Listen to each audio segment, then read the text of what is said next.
saludarles una vez más, amor del Señor, a los que han llegado. Vamos a tomar nuestras Biblias. Acabamos de entonar 2 Timoteo 2, versículo 15. Y el llamado es tanto para el que enseña como también para el que escucha. Estamos aquí para ser oidores, sí, pero también para ser hacedores de la palabra. Entonces vamos a tomar nuestras Biblias e ir al libro de Mateo, capítulo 16, versículo 18. Una vez más yo les voy a pedir que se pongan de pie para poder dar lectura. Mateo capítulo 16, versículo 18. Yo voy a estar en dos textos en esta hora en la exposición. Igual luego voy a dar lectura a Efesios 5, pero para empezar vamos entonces a ir al libro de Mateo. Mateo capítulo 16, versículo 18. Dice la palabra del Señor: y yo también te digo que tú eres Pedro, y sobre esta roca edificaré mi iglesia, y las puertas del Hades no prevalecerán contra ella. Vamos a ir en oración. Padre glorioso, oh Dios que estás en los cielos, es hermoso adorarte juntos los hermanos y de volverlos a ver, Señor, domingo tras domingo. Son tus ovejas, tú eres el buen pastor, tú eres el que los alimenta, tú eres el que nos nutre. Padre, rogamos ahora que la voz de tu Espíritu, la voz, Señor, que ha de salir del expositor, puedan ser dirigidos por tu Espíritu a la mente y al corazón de tu pueblo. Como también, oh Padre, asistas por tu Espíritu, Señor, a tu siervo, para que pueda ser fiel, como acabamos de entonar tu palabra. Procurar, Señor, presentarnos fielmente delante de ti como un obrero. Pues gracias, Señor, por el tiempo que nos has dado de poder adorar, de poder cantar, Señor, los himnos, de poder cantar las escrituras domingo tras domingo, de poder escuchar, Señor, lo que tú estás haciendo en estos 2 años en esta iglesia. Deseamos, Señor, ver muchos convertidos. Deseamos ver, Señor, tu gloria en medio nuestro, en las personas, en familias, en niños, viniendo a tus pies. Ahora, Señor, te rogamos que nos hables por medio de tu palabra. Tú fortalezcas al débil. Oh Dios, tú sustentes a aquel que necesita de tu gracia. Que tú exhortes, Señor, al perezoso. Que el que está tibio, el que está desanimado, oh Dios, tú lo hables en esta hora. Pues tu palabra es suficiente. Y creemos que tu palabra tiene poder para dar vida a quien, oh Dios, tú desees. Pues de esto oramos en nombre de Jesús. Amén. Podemos tomar asiento. Es una bendición, hermanos, dirigirme a ustedes. Como siempre digo, es un privilegio muy tremendo estar aquí delante de ustedes. Hoy quería invitar a un predicador. En realidad no ha sido posible. Esperemos que el año que viene vamos a tener un pastor, un predicador, ¿no?, de este país, y si Dios quiere, de afuera. Pero hoy tengo el privilegio de poder estar aquí, aunque ustedes me escuchan domingo tras domingo. Espero que no sea monótono, cuando escuchen muy trillado de nuevo ver al pastor en el aniversario. Así que espero que no sea así. Y ahora quiero que podamos ver nuestros ojos en el versículo 18. Y quiero empezar titulando esta enseñanza: ¿por qué necesitas una iglesia? ¿Por qué necesitas una iglesia? Aquellos que venimos de un trasfondo cristiano o venimos de familias o de generaciones que tal vez ya han estado en la fe, saben qué es una iglesia. Pero también aquellos que recién entran a una iglesia y empiezan a entender el significado o el objetivo, ¿no?, detrás de una iglesia. de ahí viene mi pregunta y esta enseñanza basada en Mateo capítulo 16, versículo 18. ¿Por qué necesitas una iglesia? Quien habla creció en un hogar cristiano y estaba muy acostumbrado domingo tras domingo ir a la iglesia. Voy a cumplir 35 años y desde que recuerdo siempre he estado en una iglesia, en las reuniones, en todo lo que se puede participar, incluyendo la escuela dominical. Entonces ir los días domingos a la iglesia es lo que hacen los cristianos. Nosotros como iglesia, puedo remontarme un año atrás, había mucho amor, mucho fervor, el deseo de servir, el deseo de participar, y vamos a plantar la iglesia, vamos a construir.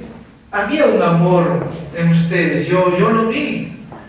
Pero también me he hecho esta pregunta: ¿qué está pasando con la iglesia? ¿Por qué a veces ya mengua la asistencia?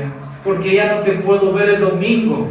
Porque el pastor está aquí y el que no puede faltar a la iglesia es el pastor, y creo que solamente una oportunidad estuve ausente por razones laborales y pedí que alguien estuviera aquí adelante. Entonces es fácil decir, no, para el pastor tiene que estar, pero las ovejas pueden ausentarse tal vez cuando deseen. Entonces de ahí viene mi enseñanza en este día. Pero también concluyo, hermanos, que hoy día hay muchos cristianos, puedo decir de manera general hablando, para muchos cristianos la iglesia no es muy importante. No es muy importante. Hoy muchos los que afirman haber nacido de nuevo, aquellos que tienen una fe y piensan como cristianos, no están comprometidos con su iglesia, por la simple razón de que no están asistiendo. Pero ahora otros cristianos piensan que por estar 2 o 3 veces a la semana están comprometidos con la iglesia, o tal vez estar una vez al mes. ¿Por qué necesitas una iglesia? Ahora otros piensan de esta manera: no quieren saber nada con la iglesia, pero dicen tener una Biblia, oran, pueden cantar, pero dicen no necesitan de una iglesia. Lo encuentran muy aburrido, muy irrelevante. Tal vez para muchos el fin de semana es un día de descanso, como que la iglesia arruina el fin de semana con la familia. Eso hay en muchos. Ahora puede ser que también tengan una necesidad y lo tienes aquí el domingo, ¿no? O cuando vienen las circunstancias adversas, el domingo se aproxima a una iglesia. Probablemente si hubiera en esta semana pasaría un terremoto, Dios no quiera, el día domingo las iglesias se llenan por una simple necesidad espiritual, temor o miedo o ayuda. Y así hay muchos que están de iglesia en iglesia.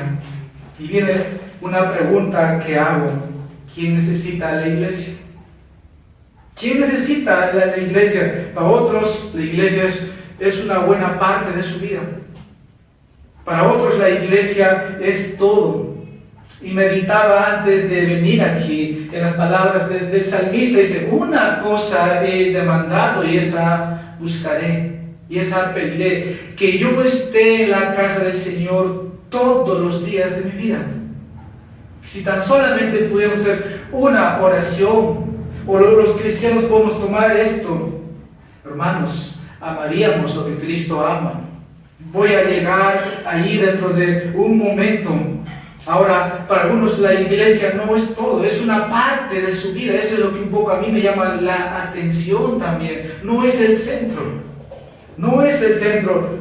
Tal vez buscan a través de la iglesia beneficios, ¿no? A través de la iglesia beneficiarse y tal vez y otras cosas.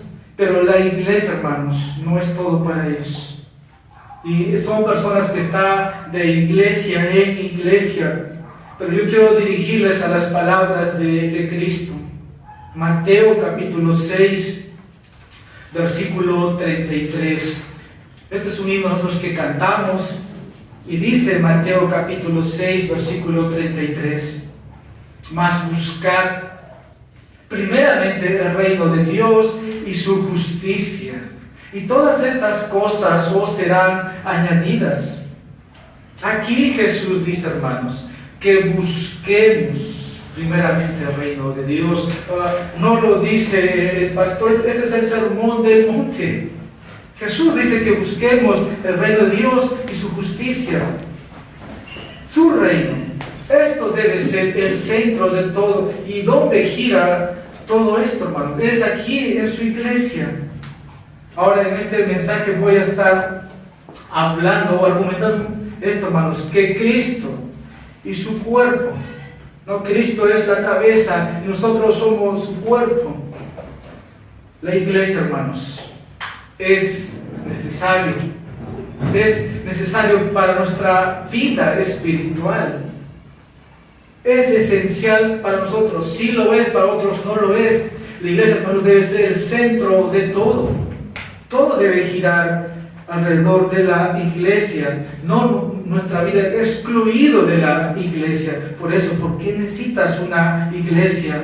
Ahora, tal vez hay iglesias que te pueden ofrecer actividades, programas, te va a ayudar. Eso no quiero decir que eso sea el fin de la iglesia.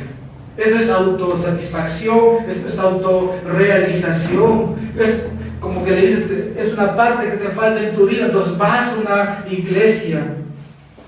No, hermanos, todo gira alrededor de la iglesia. Dice un comentarista, si la iglesia es central para el propósito de Dios, como se ve tanto en la historia como en el Evangelio, seguramente también debe ser central en nuestras vidas.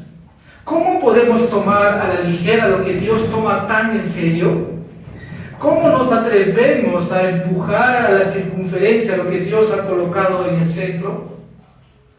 Muchos pensarían diferente a este autor que tomó sus palabras. Hacer de la iglesia a un lado y nada más beneficiarlo. Por eso hoy día aparecen programas de autosuperación o se crean movimientos de prosperidad para que lo que falta al hombre en la iglesia lo pueda suplir. Y quiero que veamos en esta hora, hermanos, 3 razones por las que la iglesia tiene mucha importancia y por qué usted lo necesita. Y voy a decirlo de estas palabras. La iglesia es importante porque Cristo prometió edificarlo. Él ama a su iglesia y dio su vida por ella, y su iglesia lo revela al mundo perdido. Es lo que hemos leído en Mateo capítulo 16, versículo 18. Ahora, las 2 primeras razones que acabo de mencionar, a mí me llama mucho la atención y me impactan. Dije que la iglesia es importante porque Cristo prometió edificarlo. Y dije, Él ama a su iglesia y dio su vida por ella. Piensa esto, hermanos, si Cristo prometió edificar su iglesia, entonces su promesa tiene que cumplirse. Su iglesia va a ser edificada. Ahora, si yo deseo ser parte de esta promesa de Cristo, debo contribuir a que la iglesia se edifique.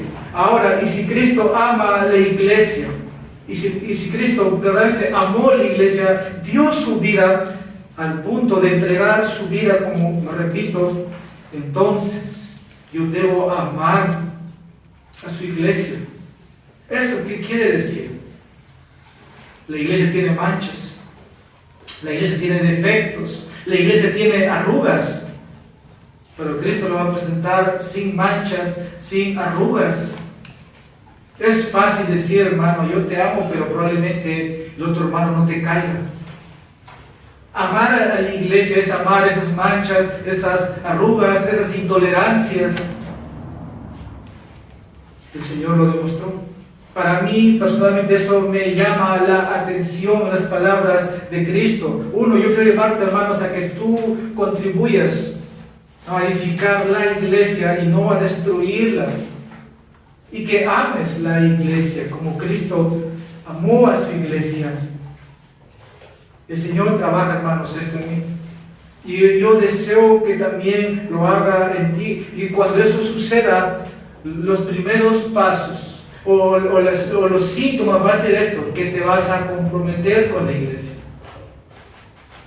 Te vas a comprometer. Vamos a verte sirviendo en la iglesia local.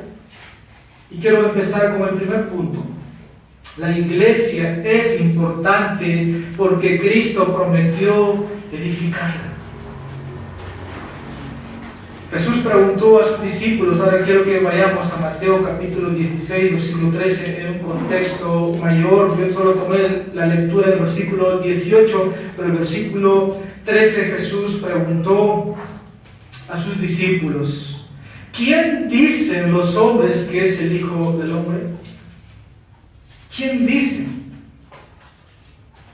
Ellos contestaron, versículo 14, unos Juan el Bautista, otros Elías y otros Jeremías o algunos de los profetas. Entonces Jesús va a hacer la pregunta más crucial para cada uno de ellos, para que cada uno de ellos pueda contestar, como también cada uno de nosotros. Versículo 15. Y les dijo, y vosotros, y ustedes, hermanos de la iglesia Gracia Soberana, ¿quién decís que soy yo?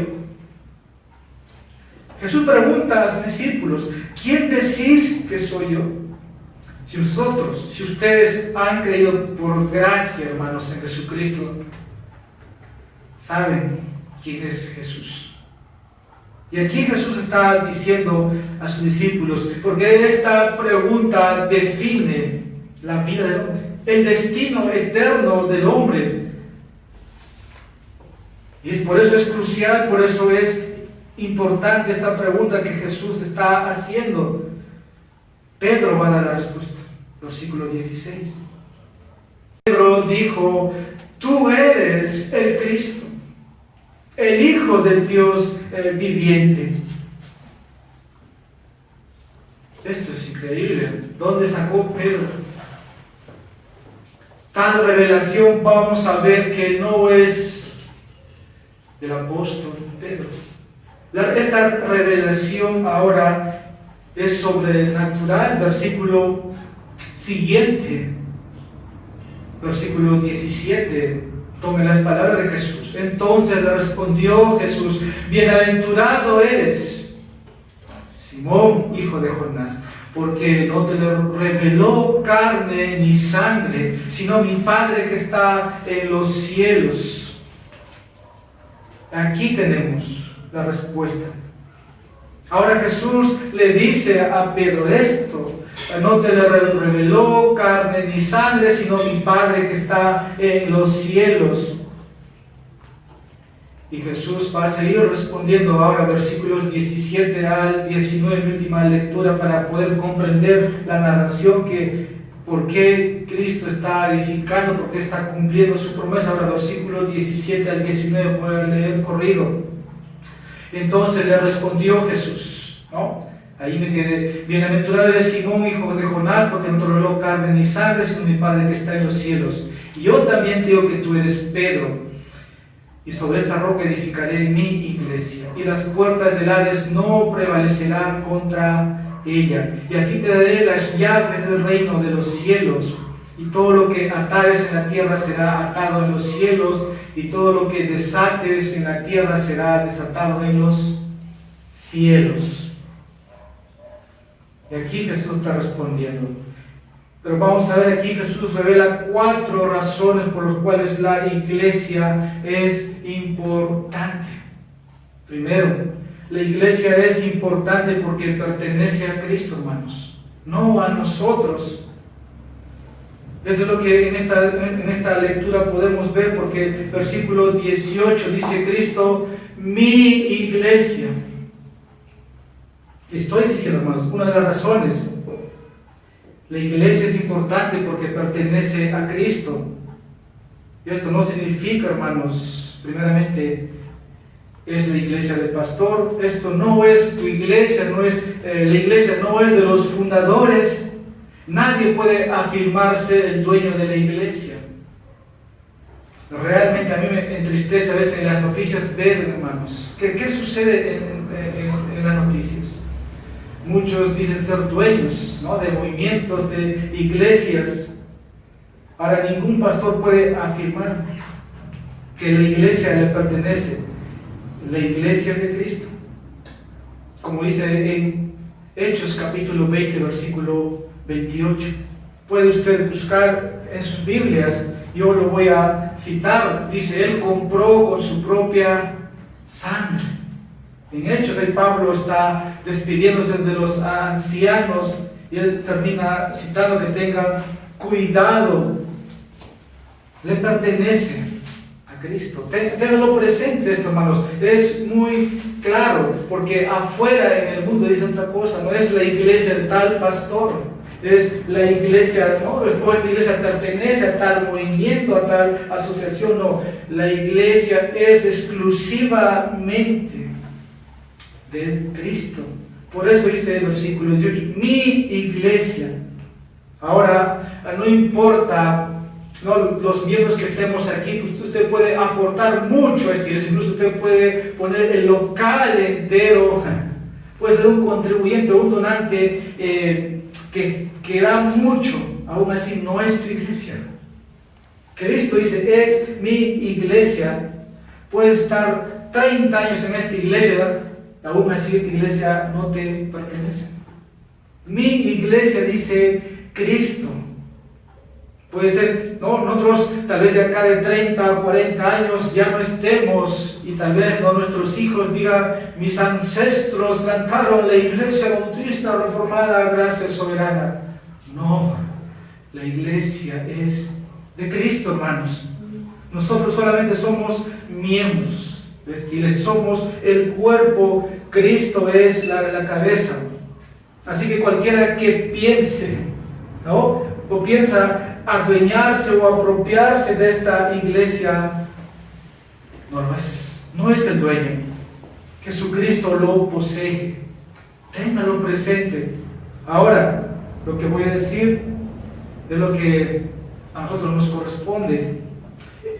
Él, hermanos, Cristo solamente nos permite servir aquí en esta iglesia para sus propósitos. Yo no sé si tú has pensado hace 10 años atrás si iba a estar en este lugar. Yo ni por mi mente. Cristo solamente, hermanos, en esta iglesia nos permite servir para sus propósitos y para su reino.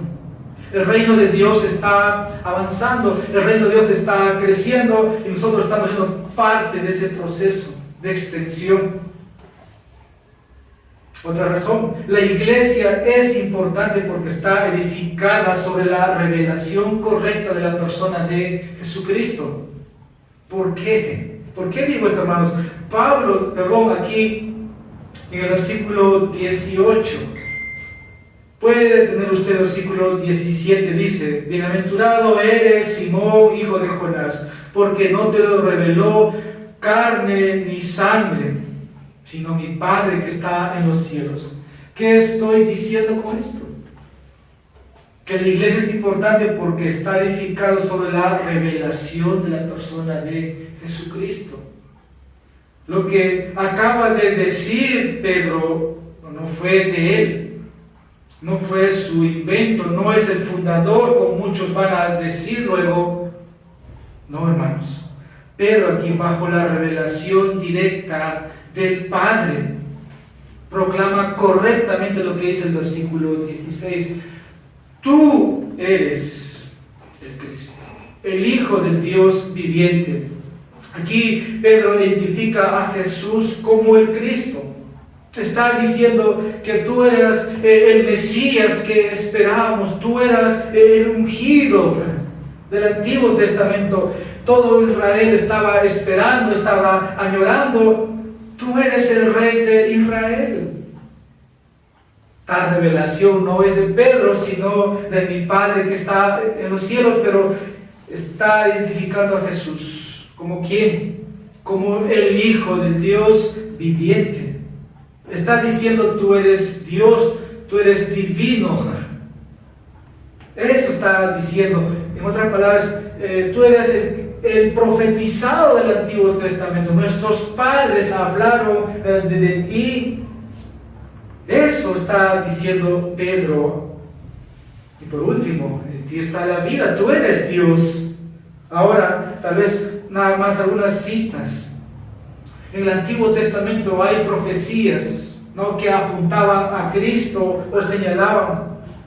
Por ejemplo, el Salmo 22, Isaías 53, ahí predicen el sufrimiento del Mesías en la cruz como el sacrificio que iba a hacer por los pecadores. Salmo 22, Salmo 53, el Salmo 2, Daniel 7 proclaman ahí como el futuro gobernante de todos los reinos en la tierra. El Salmo 110 lo revela como el Hijo de David, pero también como el Señor de David. Y hay muchas citas. Estoy diciendo que hay más de 300 profecías del Antiguo Testamento que señalaban a Cristo.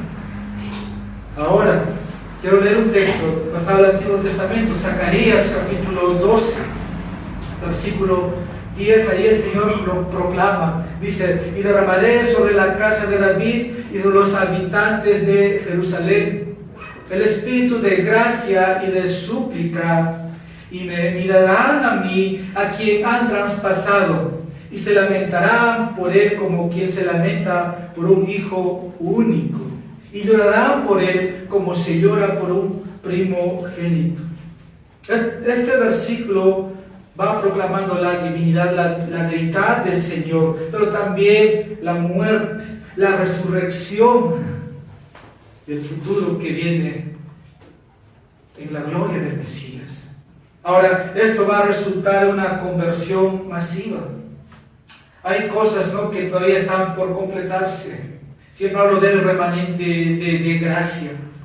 Y creo que veremos conversiones en números. Y hay, hermanos, muchas docenas de profecías que Jesús cumplió y las que se cumplirán. Pero la declaración de Pedro aquí de Jesús es que Él es el Hijo de Dios viviente. Ahora, esto quiere decir, hermanos, que Jesús es el Mesías. Una vez más, me repito, pero también revela que Jesús es la segunda persona de la Trinidad. No solamente es para Israel, sino también la identificación que Jesús es aquí, el segundo miembro de la Trinidad. Ahora, la única manera en que el Hijo de David podría ser al mismo tiempo Señor de David y el Hijo de David, como cité el Salmo 110. Ahora, en el Nuevo Testamento, ¿qué tenemos en cuanto a Jesús? Yo quiero tomar algunas citas, por ejemplo, Mateo capítulo 14, versículo 33. Ahí Jesús camina sobre el agua, está en el mar y calma la tempestad, la tormenta, y los discípulos empiezan a adorar. Al final, reconociendo, le dice: ciertamente eres el Hijo de Dios. Jesús, ¿qué hace en ese momento?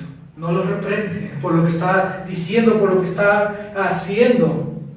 Pero cualquier judío devoto se hubiera postrado reverentemente, así como Cornelio en Hechos capítulo 10. Jesús no les dice nada, no los reprende. Más bien, Jesús aceptó la adoración de los apóstoles. Los apóstoles estaban reconociendo y Jesús está tomando la alabanza de ellos. Entonces, Jesús es el Señor, Jesús es el Hijo de Dios. Y quiero que podamos por un momento leer lo que dice el evangelista Juan, capítulo 5, versículo 23. Para que todos honren al Hijo como honran al Padre. El que no honra al Hijo, no honra al Padre que le envió. Versículo 23, ahí podemos ver, ¿no? Usted ha podido ya seguirme. Es necesario honrar al Hijo. Quiero pasar a lo que dice el capítulo 20, mismo libro, Juan capítulo 20, versículos 28 y 29. Dice las Escrituras: entonces Tomás respondió y le dijo: Señor mío y Dios mío. Jesús le dijo: porque me has visto, Tomás, creíste. Bienaventurados los que no vieron y creyeron. Las palabras de Tomás: Señor mío y Dios mío. Jesús es el Hijo de Dios, Jesús es el Señor, Jesús es el Hijo de David, porque proviene del linaje de David. Más claro, hermanos, Él es Dios en carne humana. Juan capítulo 1, versículo 14, hablando del Verbo. Y aquel Verbo fue hecho carne y habitó entre nosotros. Y vimos su gloria, gloria como del unigénito del Padre, lleno de gracia y de verdad. Mucho se habla hoy en estas fechas de Navidad, y no es tanto un pesebre, no es tanto un niño, no es tanto un nacimiento, sino es el hecho de que Dios, hermanos, se hizo hombre. Y ahí viene lo misterioso, ahí viene lo sobrenatural de Dios, de poder hacerse hombre. Y el Verbo, y Dios se hizo hombre, se hizo carne y habitó entre nosotros. Ahora, probablemente estos versículos nos van a llevar a plantear algunas preguntas basado en Mateo capítulo 16, versículo 18. Para algunos ha sido muy controversial y yo voy a responder. Vuelvan a Mateo capítulo 16, versículo 18. He hablado de Cristo, mi iglesia. Pero, ¿quién o qué es la roca? Porque el texto nos dice ahí: yo también digo que tú eres Pedro, y sobre esta roca. ¿Y quién es la roca? Versículo 19 o versículo 18, ¿qué quiere decir? ¿Qué son las puertas del Hades? ¿Y qué quiere decir Jesús con las llaves del reino? Atar y desatar. Como dije, esto ha sido para muchos muy controversial. Y hay tres interpretaciones principales que voy a tomar. Yo me voy a quedar con la segunda, es de mi preferencia, sobre las palabras de Jesús aquí sobre Pedro y la roca. Primero, la primera interpretación: Pedro es la roca. Esta es la visión de la Iglesia Católica Romana. No sé, usted creo que eso sí lo puede. Si usted viene de una iglesia católica romana, ellos ven: Pedro es la roca. Pedro es la roca, es lo que ellos dicen. Ven a Pedro como el primer papa, ¿verdad? Ven como el primer papa y reclaman, ¿no?, que todos los que vienen detrás de Pedro, una línea sucesiva, es para los papas. Incluso hay muchos eruditos, llamémosle protestantes, y tienen identidad, tienen nombre, ven a Pedro como la roca de un sentido, por la confesión que hace. Pero estos estudiosos también dejan claro, hermanos, que no se menciona aquí la autoridad suprema de Pedro, ni de los sucesores. Entonces, esta primera opinión de que Cristo construía una iglesia en Pedro no es correcto. Por lo contrario, hermanos, se elimina. Porque Cristo habría dicho: Pedro, sobre ti edificaré mi iglesia. No dijo eso. No, sobre esta roca. Entonces esa opinión o esa conclusión, interpretación se descarta o se elimina.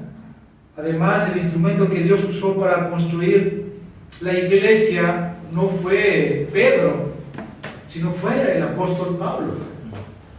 Entonces, esa opinión no es mi conclusión, aunque en el original aquí hay un juego de palabras. El nombre de Pedro es Petros, que significa piedra, pero el sustantivo es esta roca. es Petra, una roca masiva. Pero esta opinión, hermanos, se descarta.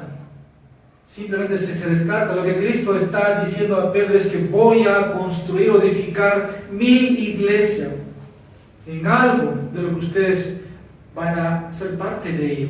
Por eso es mi iglesia. Y eso tiene que ver con alguien que alguien ha creído en él.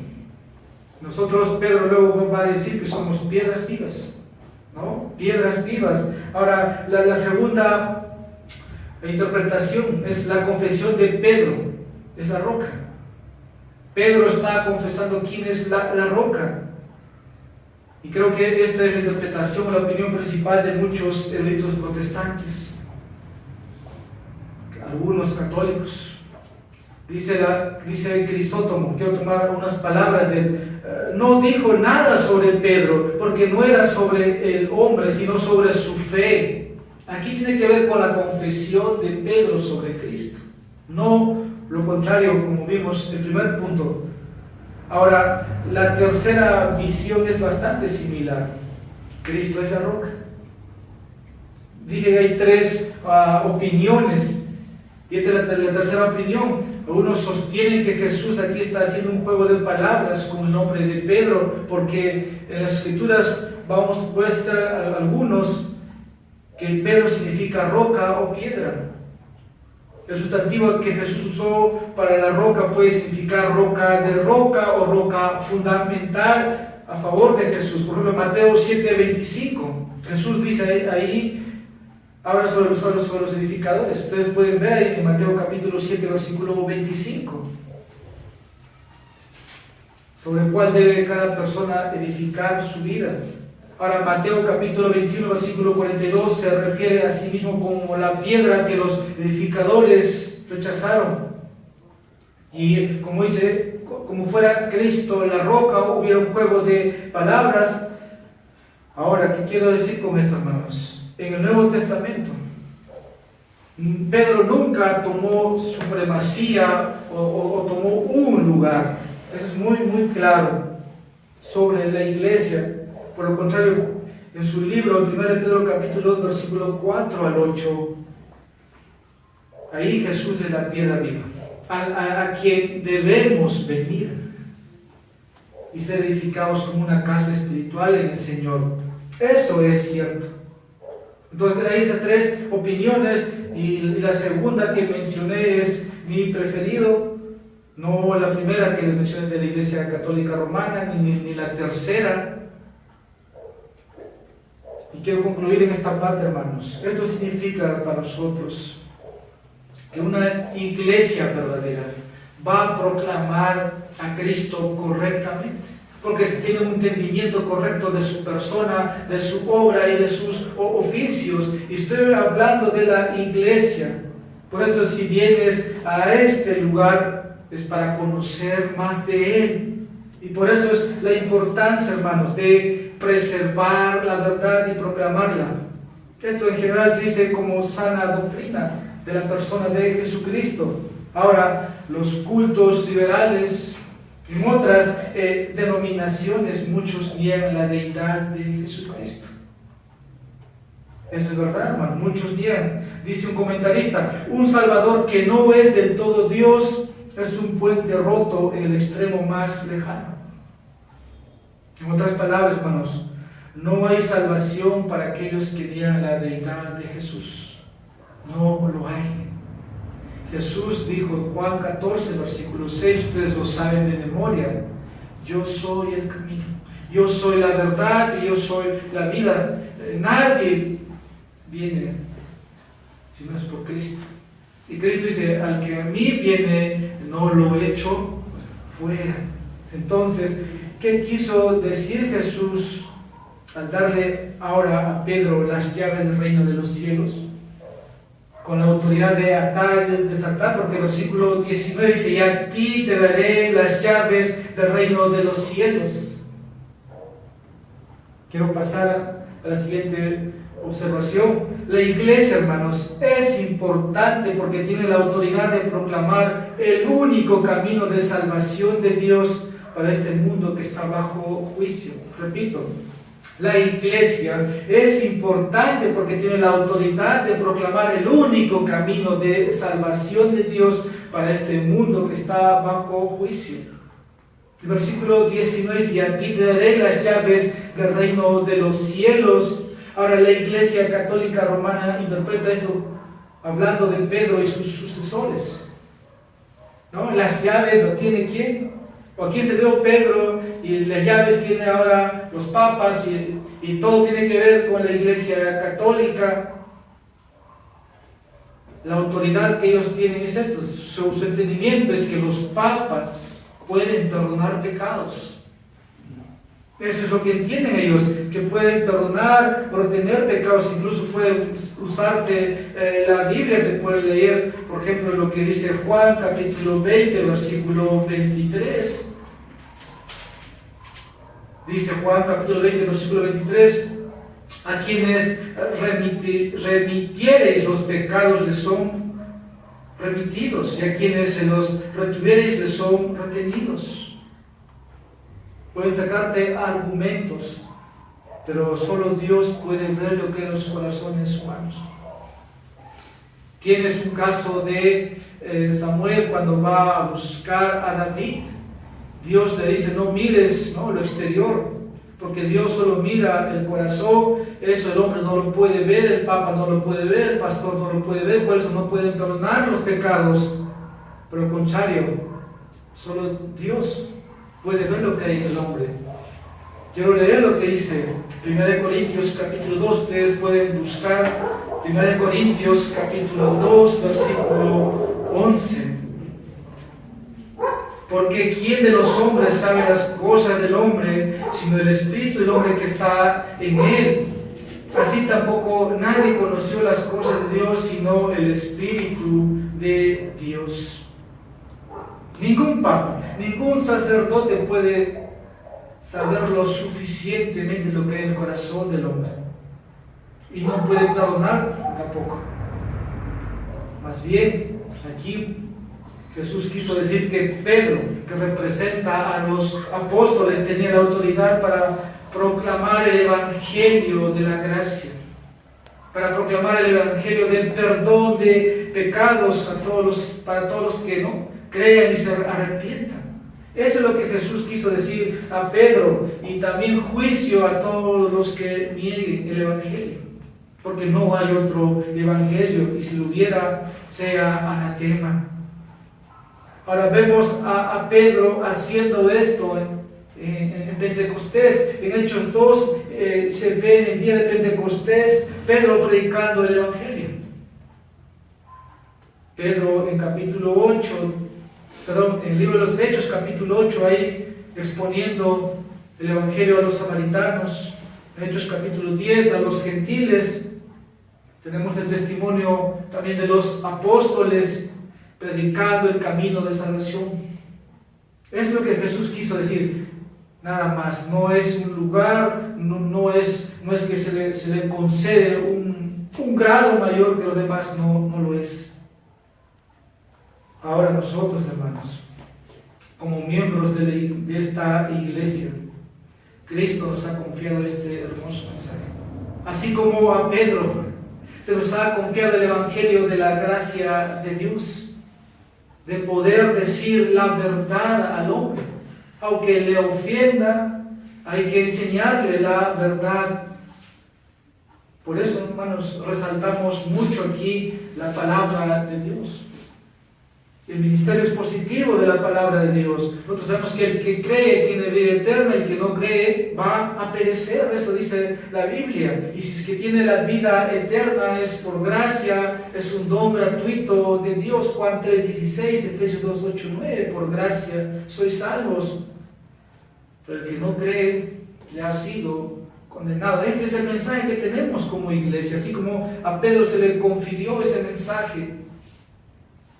Cuarta observación: la iglesia es importante porque Cristo regresará por ella y solo permanecerá después de que el mundo malvado presente sea juzgado. La iglesia, hermanos, es importante. Jesús dijo en Mateo capítulo 16, versículo 18, esto es como me haría una pregunta. Muchos dicen que la iglesia va a desaparecer. Muchos enseñan que la iglesia en estos tiempos difíciles de apostasía, la iglesia va a permanecer. Cristo dice aquí simplemente en Mateo 16, edificaré mi iglesia, hermanos. Y las puertas del Hades no prevalecerán contra ella. ¿Pero a qué se refería? Tú piensas aquí en una puerta. Si esa puerta, ¿qué representa? Algunos pueden decir, esa puerta es muy... no dice mucho. No dice mucho. Pero el Antiguo Testamento, hermanos, tenía que ver un lugar donde por ejemplo, se negociaba.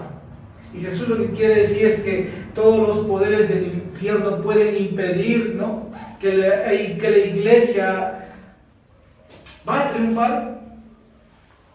Sí va a triunfar. La iglesia va a triunfar. Pero el mundo, ¿qué piensa? Satanás, ¿qué piensa? Derrocar la iglesia, hermanos. Como que la fuerza de las tinieblas puede desaparecer esa puerta por donde entra, ¿no?, cada hombre que se arrepienta. Ahora, la iglesia puede tener muchas fallas, la iglesia puede tener muchas deficiencias.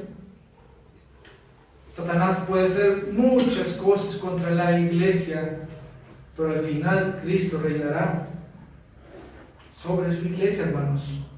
Ahora, lo que vemos a través de la historia en el presente es esto. Por ejemplo, los gobernantes en el mundo malvado están buscando perseguir a los cristianos y hacen todo lo posible para encarcelarlos, para desaparecerlos, es destruir la iglesia. Nada más, por ejemplo, el comunismo ateo busca erradicar el cristianismo. El Islam se ha extendido por todo el norte de África y no hay iglesias por ahí.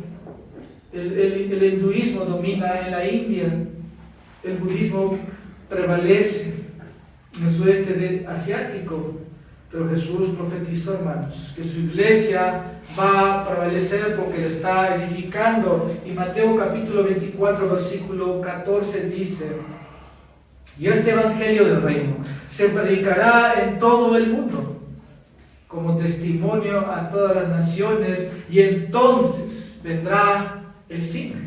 Por eso estoy diciendo, hermanos, la iglesia es importante porque Cristo regresará por ella. Va a regresar Cristo por su iglesia. Así que, hermanos, somos parte de esa iglesia.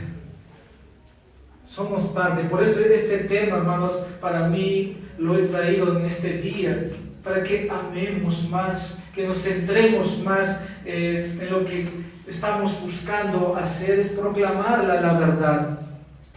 Ahora, Dios va a encargarse de esos gobernantes malvados. Está bajo el juicio de Dios. En 2 Pedro capítulo 3, versículo 10 al 12 lo dice. Pero quiero leer lo que dice Apocalipsis capítulo 11, versículo 15. El reino del mundo se convertirá en el reino de nuestro Señor y de su Cristo, y reinará por los siglos de los siglos. Así que la iglesia es importante aquí porque Cristo prometió edificarlo y su promesa no va a fallar. Ahora, hermanos, para pasar a mi segundo punto, cuando tú te comprometes con esta iglesia, te estás comprometiendo con aquella causa que va a triunfar. Así que si tú te excluyes de la iglesia, no estás al lado de aquel Señor que va a triunfar. Por eso tienes que estar comprometido con la iglesia y vas a triunfar con Cristo. Segundo, ahora quiero que vayamos a Efesios. Este es mi segundo punto, hermanos. La iglesia es importante porque Cristo la ama y dio su vida por ella. Efesios capítulo 5. Les dije que iba a tomar dos textos. Primero, Mateo capítulo 16. Ahora quiero que veamos Efesios capítulo 5, versículo 25. Maridos, amad a vuestras mujeres. ¿Y qué sigue? Así como Cristo amó a la iglesia y se dio a sí mismo por ella. Estoy diciendo, hermanos, la iglesia es importante porque Cristo la ama. Y al mismo tiempo, dije un momento atrás, si Cristo ama a su iglesia, tú debes amar su iglesia. Esto no es algo conceptual, sino es algo progresivo, es algo práctico en toda tu vida cristiana. El asistir, el estar en los tiempos de oración, el estar en el tiempo de escuela dominical, el estar presente en los cultos que se tienen como iglesia, toda actividad de evangelismo, todo tipo de servicio, todo tipo de forma de dar apoyo al hermano, dar apoyo generoso por tus ofrendas. Eso es amar la iglesia. El ser discípulo, el ser discipulado, hasta tal punto de dar tu vida por ella. Eso es lo que nos está diciendo Pablo con versículos 28 y 30. Así también deben amar a los maridos y sus mujeres como a sus propios cuerpos. El que ama a su mujer a sí mismo se ama, porque nadie aborreció jamás su propio cuerpo, sino que lo sustenta y lo cuida. Y mira lo que sigue. Así como también Cristo a la iglesia, porque somos miembros de su cuerpo.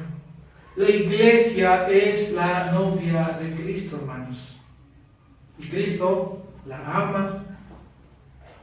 Nosotros somos su cuerpo. Cristo la nutre, Cristo la alimenta, Cristo cuida de ella. Y nosotros nos vemos en Cristo. Debemos cuidar esta iglesia. Cuidamos cuando hablamos lo correcto con el hermano. Ahora, si Cristo ama o amó su iglesia lo suficiente hasta tal punto de morir por ella, entonces debes amar a su iglesia con sacrificio, hermanos. Es el llamado de la hora. Debes amar a Cristo. Debes amar su iglesia, así como Cristo, con sacrificio. Tú me dirás, ¿cómo? Bueno, la palabra del Señor te enseña. Quiero tomar aquí las palabras de Juan Calvino en su institución cristiana. Él escribió, dice: la separación de la iglesia es la negación de Dios y Cristo. Repito sus palabras: la separación de la iglesia es la negación de Dios y de Cristo. Así que no te puedes ver fuera de la iglesia como un cristiano. Es simplemente negar a Dios y negar a Cristo. Cuidado. Luego, refiriéndose a Efesios capítulo 5, 23 a 32, Calvino agrega: tampoco se puede concebir un crimen más atroz que el sacrilegio de deslealtad para violar el matrimonio que el Hijo unigénito de Dios se dignó contratar con nosotros. No se puede concebir, hermanos. Cristo tomó por novia a su iglesia, y simplemente si nosotros, dice aquí, entiendo las palabras de Calvino, es un crimen concebido.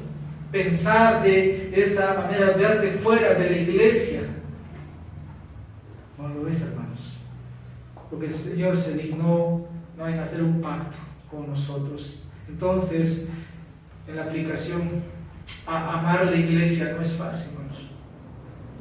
No es fácil, porque amar a aquel que no te cae es difícil, ¿no?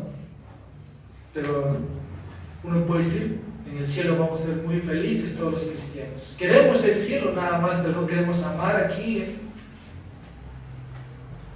Usted puede saber esta verdad. Pero, hermanos, estamos llamados a vivir aquí con los santos. Por eso Pablo dice en una parte: soportaos los unos a los otros. Esa palabra, soportaos, dice mucho de aquella persona que no te cae.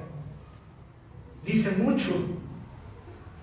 Pero si la iglesia es la novia de Cristo, con Cristo seremos una sola carne. Y si amamos a Cristo, debemos amar lo que Cristo ama. Y debemos estar comprometidos con la iglesia local. Usted debe estar comprometido con su iglesia local, y creo que un sermón de aniversario es una exhortación, hermanos, a que te comprometas más con tu iglesia. Y ahí viene la reflexión. Puede haber diferencias, puede ser que nos hayamos ofendido los unos a los otros, pero debes estar comprometido con tu iglesia local. Hay manchas en esta iglesia, si hay arrugas, sí lo hay, pero Cristo los va a presentar sin manchas. Y gracias a Dios que es así. Debemos amar entonces a los hermanos. Tercero, mi último punto para ya finalizar esta enseñanza. La iglesia es importante porque revela a Cristo y su gloria al mundo perdido. Repito, la iglesia es importante porque revela a Cristo y su gloria al mundo perdido. Efesios capítulo 3, versículo 8 al 11. Hermanos, si la iglesia es lo que Cristo ama, ahora Cristo se ha revelado al mundo. Quiero leer lo que dice Efesios 3, versículos 8 al 11. Dice: a mí, que soy menos que el más pequeño de todos los santos, se me concedió esta gracia, anunciar a los gentiles, ¿qué, hermanos? Las inescrutables riquezas de Cristo. Y dice, y sacar a luz cuál es la dispensación del misterio que por los siglos ha estado oculto en Dios, creador de todas las cosas, a fin de que la infinita sabiduría de Dios sea ahora dada a conocer por medio de la iglesia a los principados y potestades en las regiones celestiales, conforme al propósito eterno que se llevó a cabo en Cristo Jesús, nuestro Señor. Vemos que era un misterio. Ha sido sacado a la luz conforme al propósito eterno que llevó a cabo en Cristo. ¿Quién ha hecho esto? Dios. Por eso es importante la iglesia, y Pablo aquí pone un tema, ¿no?, que podemos tocar algo brevemente. Que la iglesia, hermanos, es el medio para cumplir el propósito de Dios. ¿Se dan cuenta? ¿Cómo es que Dios va a santificar a creyentes por medio de su iglesia? Entonces estoy diciendo, la iglesia es el medio por el cual Dios, hermanos, trabaja y se va a exaltar en su iglesia. Efesios 1:9, Colosenses 1, versículo 20.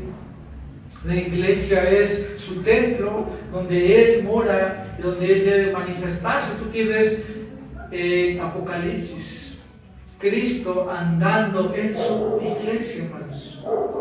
¿Puedes pensar por un momento en eso? Que cuando tú vienes, Cristo está en medio de su iglesia. Esto es espiritual, esto es por fe, puede decir que es algo abstracto, pero Cristo está paseándose en medio de su iglesia.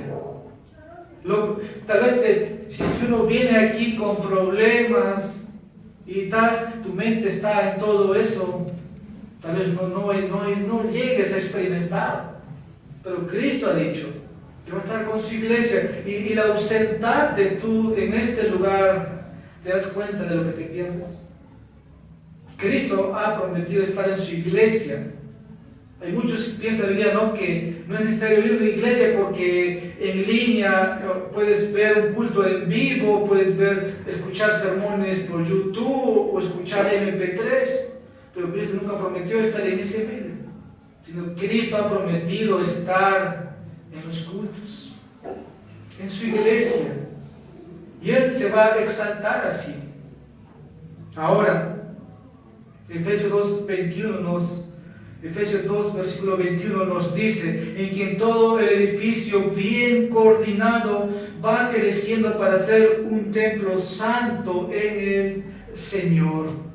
Así que no solo revelamos la gloria de Cristo a este mundo perdido, sino también a los gobernantes, a las autoridades de las regiones celestes.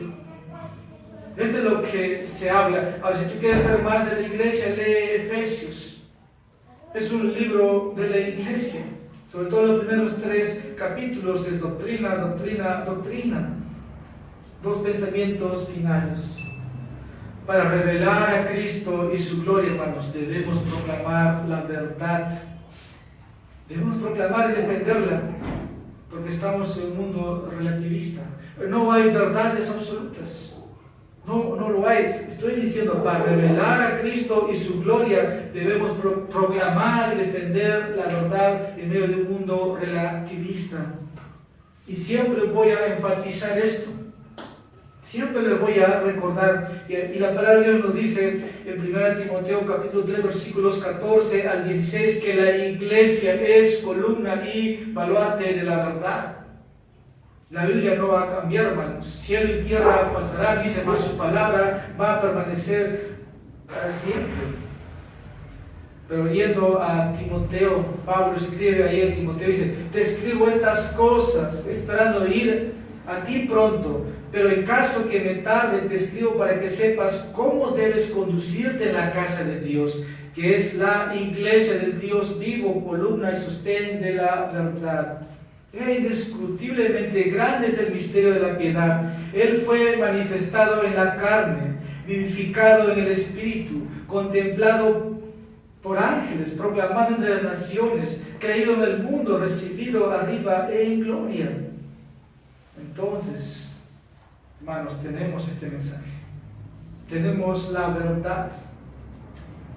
Esa es la primera conclusión, las palabras que estoy trayendo aquí. Y la palabra es muy clara, hermanos. En este tiempo de relativismo hay muchas verdades que no son verdades. Y la iglesia, hermanos, tiene que defender lo que es la parte moral, por ejemplo. Nos oponemos a todo lo inmoral, a las leyes que se pueden estar aprobando, porque son falsos, porque vienen del padre de mentira. Y es de Satanás. Por lo contrario, los hijos de Dios somos los hijos de la verdad. Y Jesús oró por los hijos en Juan 17:17. Tu palabra es verdad, santifícalos en tu verdad.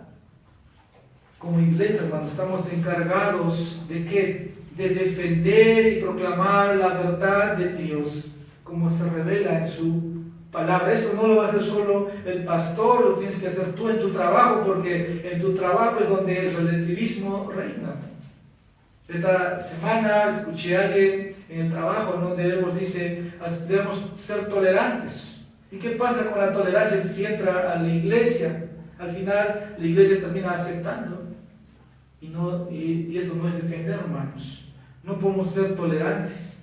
Ahora, el evangelio siempre ha sido atacado. Siempre ha sido atacado porque siempre los hombres de Dios se han levantado. Por eso, hermanos, el evangelio no simplemente se trata de que tú seas feliz o de que Cristo te va a dar todo lo que tú quieres, un matrimonio feliz, prosperidad y todo lo que tú puedes hacer en la lista. El evangelio trata más bien de cómo Dios reconcilia al hombre con Él, de cómo el hombre obtiene la paz, de cómo los pecadores por fe pueden ver a Jesucristo como su Salvador. Pero ese evangelio proclamado debe ser creído y va a resultar en ¿qué? En vidas santas, en vidas consagradas. Para los cristianos que afirman las verdades morales, van a vivir esas verdades morales absolutas.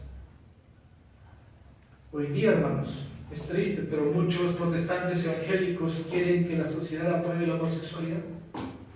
Muchos movimientos están aprobando homosexuales en el ministerio. Eso no es antibíblico, eso es obra de Satanás, y por eso nosotros como iglesia debemos levantarnos y proclamar la verdad. Y por eso el tema, hermanos. Ahora, la iglesia puede tener, como dije un momento atrás, sus deficiencias, sus problemas, todo lo que pasa dentro de la iglesia es como una familia. Pero aún así debes amar tu iglesia. Te ilustro nada más, si en tu hogar tienes un problema, los vecinos no van a venir a resolver tus problemas en tu hogar, sino tú mismo. En tu hogar tienes que solucionar los problemas. Así es la iglesia, hermanos. Si aquí hay un problema, un conflicto, un rumor, un chisme, un pecado, aquí lo solucionamos. Y tengan cuidado, hermanos, con lo que hablan o dicen. Así que esta es la hora, hermanos, de decir la verdad a otros. Cristo ha prometido edificar su iglesia. No podemos tolerar otro mensaje. Por último, dije 2 observaciones finales. Para revelar a Cristo y su gloria, debemos crecer en nuestro carácter cristiano y en nuestras relaciones personales. Si afirmamos que Cristo amó a su iglesia y se entregó por ella, Pablo dice en Efesios 5, versículos 26 al 27, para santificarla, habiéndola purificado por el lavamiento del agua con la palabra, a fin de presentársela a sí mismo, una iglesia en toda su gloria, sin que tenga mancha, ni arruga, ni cosa semejante, sino que fuera santa e inmaculada. ¿Cómo es que Cristo va a presentar a su iglesia? Una iglesia gloriosa, hermanos. Pero esa iglesia gloriosa debe revelarse, debe manifestarse hoy a este mundo que está perdido. Pero eso se va a ver cuando los cristianos crecemos en carácter, cuando nosotros nos conduzcamos cada vez más dependientes del Espíritu Santo, ya no andando en la carne. Y eso se va a ver en nuestras relaciones, en nuestros contactos. Es como la iglesia fuera, hermanos, el laboratorio de Dios. Pero todo tu carácter lo desarrollas en tu familia primeramente, en tu trabajo. Ahí lo desarrollas. Ahí es donde trabajas. Y es necesario, hermanos. Los esposos deben amar a las esposas, los hijos deben sujetarse. Y el último texto. Juan capítulo 13, versículo 34, 35, con eso termino. Dice, un mandamiento nuevo os doy, que os améis los unos a los otros. Que como yo os he amado, así también os améis unos a los otros. ¿Y cómo es que nos va a conocer la sociedad? Dice, en esto conocerán todos que sois mis discípulos, si os tenéis amor los unos a los otros. Conclusión. ¿Necesitas la iglesia? La respuesta, hermanos, es obvio después de tener estas palabras de Cristo. Un cristiano no puede ser cristiano fuera de la iglesia. El Señor no ha llamado llaneros solitarios. Por algo dice Cristo, es mi cuerpo. Y todos somos miembros de ese cuerpo, hermanos. Y cada miembro debe cumplir su función, como dice Romanos 12, de acuerdo a los dones generosos de Dios, a esos dones de gracia. Cada uno debe responder. ¿Necesitas la iglesia? Sí, hermanos. Entonces, si necesitas la iglesia, ama a la iglesia. Te lo pido, por favor. Ama a tu iglesia. Cristo prometió edificarla. Si tú estás con la iglesia, vas a triunfar con Cristo. Y si no amas, hermanos, es hora de también examinarnos. ¿Qué es lo que puedo hacer? La palabra de Dios siempre nos manda a arrepentirnos. Es lo primero que hay que hacer. Cristo amó, prometió edificarla, y Cristo está revelándose al mundo a través de su iglesia. Y nosotros somos esos vasos, esos medios, hermanos, para que el mundo pueda ver a Dios en la persona de Jesucristo. Así que no podemos negociar con estas verdades. La iglesia es importante, la iglesia debe ser el centro de todo. ¿Por qué, hermanos? Porque la iglesia está en el plan eterno de Dios. Y les insto a que se comprometan con su iglesia local. Y ayuden, hermanos. Ayúdense los unos a los otros. Porque es lo que Dios quiere para su iglesia. Vamos a orar. Nuestro Dios, te damos gracias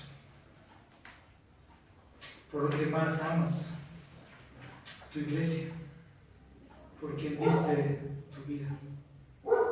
Hoy, Señor, queremos dar una respuesta. Hoy queremos hacernos un examen de cuánto amamos lo que tú más amas. Gracias por abrir nuestros ojos sobre este texto, sobre esta enseñanza. Permítenos, oh Dios, ser parte de tu reino en que se extienda. Pero lo hagamos a través de esta iglesia, que nuestras manos, que nuestros recursos, oh Dios, puedan ser a disposición tuya a través de esta iglesia. Y si hay obreros, si hay ministerios que tienen que levantar sus iglesias, que plantarse, sea a través, Señor, del ministerio de esta iglesia. Si Señor, te pido que nos des la oportunidad, esa gracia, Señor, tuya, de seguir siendo luz en este lugar, porque sabemos un día, Señor, vendrá el fin, vendrá el juicio. Señor, tú juzgarás, Señor, a través de la luz que pusiste en este lugar a las multitudes. Ten misericordia, Señor, de este lugar, nuestras familias. Oramos por la salvación, Señor, de aquellos a quienes hemos compartido, hemos llegado con el mensaje. Señor, siga siendo tu obra en medio nuestro. Tú sigas bendiciendo, Señor, con más años de vida y ministerio en este lugar. En Jesucristo te agradecemos y oramos todo esto. Amén. El Señor bendiga su palabra, hermanos. Tenemos mucho por delante, ¿no?, que seguir trabajando. Amén.